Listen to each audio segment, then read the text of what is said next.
आज के हमारे इस वीडियो का topic difference between PVC cable and XLPE cable, मतलब कि पीवीसी केबल और एक्सएलपीई केबल में क्या अंतर होता है। दोस्तों आपको यह टॉपिक काफी अच्छे और एक प्रैक्टिकल तरीके से समझ में आए, इसके लिए मैं यहाँ पे दो चित्र आपके सामने भी लेके आया हूँ, जिनकी मदद से मैं आपको इन दोनों ही केबल के डिफरेंस के बारे में थोड़ा बताने की कोशिश करूंगा।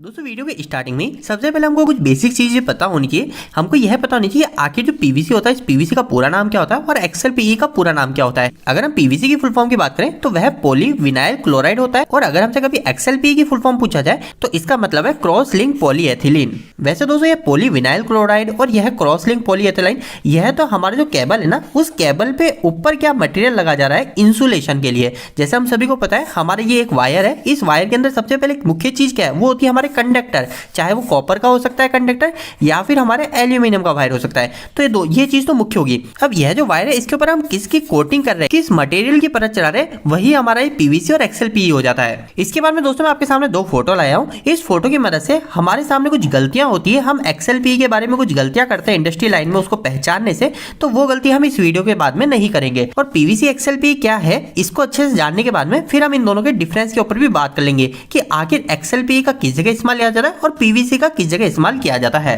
तो दोस्तों इन दोनों ही केबल के ऊपर सबसे पहली जो मुख्य गलती हम करते हैं वो हम यह सोचते हैं कि हमारी जो पीवीसी केबल होती है उस पीवीसी केबल में तो हमारे कुछ इस प्रकार की कोटिंग रहती है, आर वाई भी इस प्रकार की हमें कोटिंग मिल जाती है। जबकि हमारी जब एक्सएलपीई की इंसुलेशन कोटिंग की जाती है तो उस समय हमारा जो कॉपर होता है, इस कॉपर के ऊपर हमारा व्हाइट कलर की काफी ज्यादा इंसुलेटिंग चढ़ाया जाता है, फिर उसके बाद में हमारा कलर किया जाता है। जबकि दोस्तों ये पूरी तरीके से गलत है। यह जो हमारा इंसुलेशन का मटेरियल है ये किसी भी कलर का हो सकता है, कलर के बिहाव पे हम कभी भी एक्सएलपीई और पीवीसी की पहचान नहीं कर सकते। तो इस चित्र के अंदर भी आप यहाँ पे देखोगे, यहाँ पे एक्सएलपीई लिखा हुआ है और आप बोलेंगे यहाँ पे नेक्स्ट पीवीसी भी लिखा हुआ है। अब दोस्तों यहाँ पे एक्सएलपीई भी लिखा हुआ है और यहाँ पीवीसी भी लिखा हुआ है, इन दोनों का क्या मतलब है वो भी अभी मैं आपको बताता हूँ। उसके पहले हम ये दूसरे चित्र को देखते हैं। तो इसके अंदर यहाँ पे क्या लिखा हुआ है, यहाँ पे लिखा हुआ है कॉपर, फिर लिखा हुआ है पीवीसी और फिर बाद में इसका HW है और फिर बाद में लास्ट में पीवीसी और लिखा हुआ है। तो अब आखिर इसका क्या मतलब है, पीवीसी तो हमारे दोनों में ही लिखा हुआ है लेकिन इसके अंदर हमारे एक जगह एक्सएलपीई लिखा हुआ है। तो दोस्तों यहाँ पर सिंपल सी बात ऐसी आ जाती है कि हमारा जो एक्सएलपीई होता है ना, वो एक्सएलपीई की जो मटेरियल की कोटिंग की जाती है वो हमारा जो कॉपर वायर है ना, ये वायर हमारा कंडक्टर, बस इसके ऊपर हमारा एक्सएलपीई की कोटिंग की जाती है।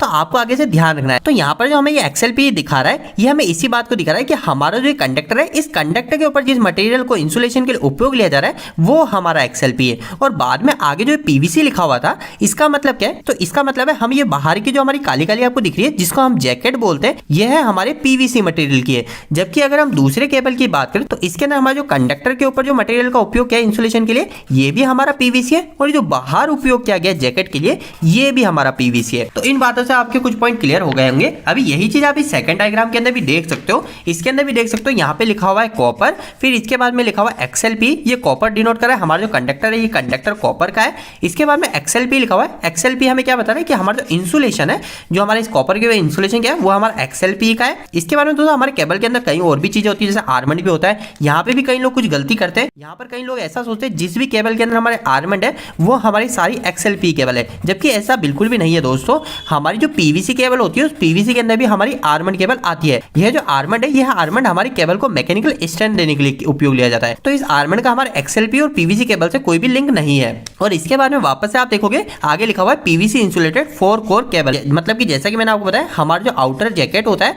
हमारा आउटर जो सीट कहलाती है वो हमारे इसमें भी पीवीसी की ही लगी हुई है। वैसे दोस्तों हमारे इलेक्ट्रिकल केबल के अंदर इन 4-5 चीजों के अलावा और भी कई सारी चीजें होती है जिसको हम सभी को जान लेना चाहिए। अगर आपके मन में उनसे भी जुड़े सवाल है तो आप मुझे कमेंट बॉक्स में कमेंट कीजिएगा, मैं हमारी केबल के अंदर क्या क्या चीजें होती है, उनका क्या क्या नाम होता है, उसके ऊपर एक डिटेल वीडियो बना दूंगा। अभी के लिए हम नेक्स्ट इन दोनों ही केबल में डिफरेंस के ऊपर बात कर लेते हैं। तो दोस्तों सबसे पहला जो हम डिफरेंस करते हैं वो करते हैं हमारे टेम्परेचर की रेटिंग पे, मतलब कि हमारा जो पीवीसी मटेरियल है ये हमारे कितने टेम्परेचर तक को झेल सकता है और हमारा जो एक्सएलपीई मटेरियल है ये हमारे कितने टेम्परेचर को झेल सकता है। तो दोस्तों यह जो टेम्परेचर रेटिंग होती है ये हमारे 3 भागों में बटी रहती है। सबसे पहली चीज होती है हमारी ऑपरेटिंग, मतलब कि हर समय जो हमारा लोड चलता है वो ऑपरेटिंग के केस में आता है। तो इसके अंदर हमारा जो पीवीसी इंसुलेशन होता है यह हमारे 70 डिग्री सेल्सियस तक के टेम्परेचर को झेल लेता है। और अगर हम एक्सएलपीई की बात करें तो इसका जो टेम्परेचर झेलने की ताकत होती है वो होती है हमारी 90 डिग्री सेल्सियस तक। इसके अलावा दोस्तों यहीं पे मैं आपको एक और महत्वपूर्ण बात बता दूं जो कि इन दोनों केबल की लाइफ के ऊपर है। तो इसमें ऐसा बताया जाता है कि हमारी जो पीवीसी केबल है अगर इसको 70 डिग्री सेल्सियस पे ऑपरेट कराया जाए तो इसकी जो लाइफ रहती है हमारी पीवीसी की वह हमारी लगभग 20 साल के आसपास की रहती है। और वहीं अगर हम एक्सएलपीई की बात करें तो इसकी लाइफ काफी ज्यादा होती है। अगर हम इसको 90 डिग्री सेल्सियस पे ऑपरेट करा रहे हैं, जबकि हमारी पीवीसी 70 डिग्री पे ही थी, जबकि एक्सएलपीई 90 डिग्री पे थे, तो इसकी जो लाइफ होती है वो हमारी 40 से लेकर 60 साल तक की होती है, जो कि आप देख सकते हैं 2 से 3 गुना ज्यादा होती है हमारे XLPE की लाइफ। इसके अलावा दोस्तों हमारी जो टेम्परेचर रेटिंग होती है वो हमारे ओवरलोड और शॉर्ट सर्किट के आधार पर बांटी जाती है। तो इसके अंदर हमारे ओवरलोड में जो पीवीसी रहती है वो 90 डिग्री सेल्सियस तक रहता है और शॉर्ट सर्किट में 135 डिग्री सेल्सियस। और अगर हम XLPE की बात करें तो इसके अंदर 130 और 250 डिग्री सेल्सियस तक इसकी ओवरलोड और शॉर्ट सर्किट की टेम्परेचर रेटिंग रहती है। नेक्स्ट बात आती है दोस्तों, जब भी हम हमारी केबल का इंस्टॉलेशन करते हैं, जब हम कहीं पे केबल को हमारी फिट करते हैं तो वहां पर हमें कौन सी केबल फायदा पहुंचाती है। तो दोस्तों वहां पर सिंपल सी बात है, हमारी जो पीवीसी केबल होती है यह पीवीसी केबल थोड़ी कम हार्डर होती है हमारी XLPE से। XLPE जो केबल है वो हमारी थोड़ी ज्यादा हार्ड रहती है। तो इस बात का आपको ध्यान रखना है, पीवीसी थोड़ी सी फ्लेक्सिबल होती है जबकि XLPE पीवीसी के मुकाबले थोड़ी सी हार्डर होती है। इसके बाद में दोस्तों नेक्स्ट चीज आती है हमारी करंट कैपेसिटी किसी भी वायर की। तो ऐसा बताया जाता है कि हमारा जो वायर है उस वायर पे अगर XLPE मटेरियल का उपयोग किया इंसुलेशन के लिए तो वहां पर हम हमारे उस कंडक्टर की 25% तक करंट कैपेसिटी की एफिशिएंसी को बढ़ा पाते हैं। इसके अलावा दोस्तों स्टार्टिंग में हमने हाई टेम्परेचर को जान लिया था कि कौन सा मटेरियल कितने टेम्परेचर को झेल लेता है। यहाँ पर एक और चीज आ जाती है हमारा लोवेस्ट टेम्परेचर, कि कौन सा हमारे कम टेम्परेचर को झेल सकता है। तो पीवीसी के केस में बताया जाता है कि हमारे 15 डिग्री सेल्सियस -15 डिग्री सेल्सियस तक ये हमारे काम में आ सकती है, जबकि हमारे जो प्रैक्टिकल में देखा गया कि 5 डिग्री सेल्सियस तक के भी टेम्परेचर में इसको उपयोग नहीं लिया जाता। और अगर हम XLPE की बात करें तो इसका उपयोग हम डायरेक्ट 90 डिग्री सेल्सियस तक ले लेते हैं, जो कि काफी ज्यादा है पीवीसी के मुकाबले।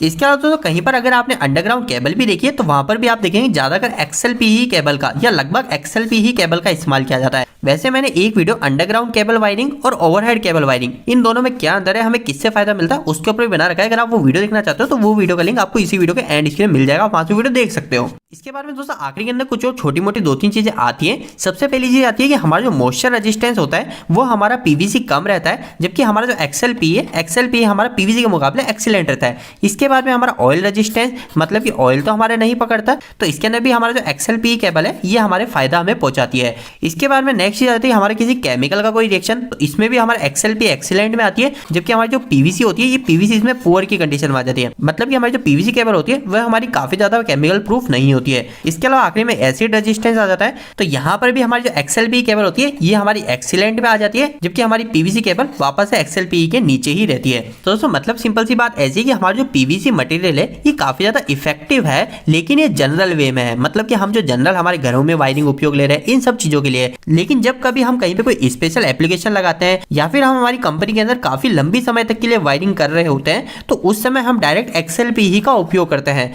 क्यों करते हैं? क्योंकि इसकी लाइफ भी ज्यादा होती है, इसके अंदर हमें काफी सारी सुरक्षाएं मिल जाती है मॉइस्चर से, ऑयल से, केमिकल से, एसिड से। साथ ही साथ इसकी जो टेम्परेचर कैपेसिटी रेटिंग होती है XLPE मटेरियल की ये भी हमारी ज्यादा होती है। तो दोस्तों यही कुछ मुख्य डिफरेंस होता है पीवीसी और XLPE के बीच में। और वीडियो के आखिरी में आपको एक और मैं ये बात बताऊं कि हमारी जो XLPE केबल होती है ये हमारी पीवीसी के मुकाबले महंगी भी होती है। और साथ ही साथ कई लोगों के मन में यह भी डाउट रहता है कि हमारी जो XLPE की होती है वो हमारी डायरेक्ट 70 स्क्वायर mm ऐसी आती है, लेकिन दोस्तों ऐसा बिल्कुल भी नहीं है। हमारी जो XLPE केबल आती है वो भी हमारी 2.5 स्क्वायर mm 1.5 स्क्वायर mm में हमें मिल जाती है, लेकिन ये काफी ज्यादा कॉस्टली होने की वजह से हम घरों में हम पीवीसी का उपयोग ले लेते हैं। क्योंकि घरों के अंदर हमारी जो पीवीसी केबल है, पीवीसी मटेरियल की जो केबल है वो हमारे घरों के लिए जनरल यूज के लिए काफी ज्यादा इफेक्टिव है। लेकिन जब हम कभी इंडस्ट्रियल या फिर कभी लॉन्ग पर्पज से सोच रहे हैं तो वहां पर हम जरूर से XLPE केबल का उपयोग करते हैं। तो दोस्तों उम्मीद है कि आज का यह वीडियो आपको कहीं ना कहीं हेल्पफुल साबित हुआ होगा। आपको ये वीडियो कैसा लगा, इस वीडियो को लाइक करके जरूर बताएं। अगर आपका कोई भी सवाल इस वीडियो के प्रति इलेक्ट्रिकल जुड़ा आप मुझे नीचे कमेंट बॉक्स में कमेंट करके पूछ सकते हैं। इलेक्ट्रिकल वीडियो अगर आप देखना पसंद करते हैं आज हमारे चैनल को सब्सक्राइब कर लीजिए। आज के लिए इतना ही, धन्यवाद।